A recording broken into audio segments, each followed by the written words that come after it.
Joined now live by a special guest, retired police captain John Cooney, to talk more about the events that have been unfolding as well as the search that's going on right now. And I'm going to start with that because that's obviously what's at the center of attention right now, is the fact that this search for David Sweat is ongoing. You've done woodland searches before. What's going on out there, John? Well, first and foremost, so far, success is the key word. They really do and should feel that they've achieved half their goal here without anyone getting hurt. With woodland search, the biggest problem we have is that the proximity of our target, so to speak, could be within yards. And knowing now that Sweat is armed, everybody there has to kind of take a deep breath.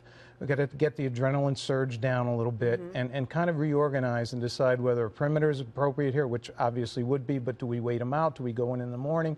Those are all the questions that the leadership present at the scene are asking each other. Because, I mean, it's been 6 hours now since Richard Matt was killed, and there's the thought that the two of them might have been together at least close to that time.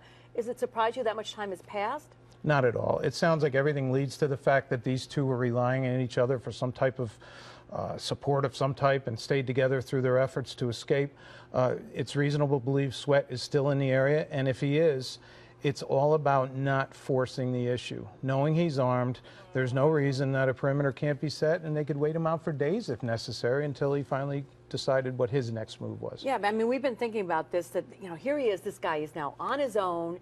He's desperate. He knows they're after him. He may know that his partner is dead. What's the worst case scenario? Or what's your greatest fear right now? Desperation often leads to suicide by cop, and that's a phrase used to describe someone who puts themselves in a position that the police are forced, in a sense, to utilize deadly force. In this case, I would have to say, in the mindset of law enforcement, that would not be a far reach at all. It would probably be a very logical next step for them should they locate Mr. Sweat. And one quick question about Richard Matt. Shot dead this afternoon. Did that surprise you that he was not taken alive? Not at all. Mr. Matt was in the woods. The weapons were a factor in this.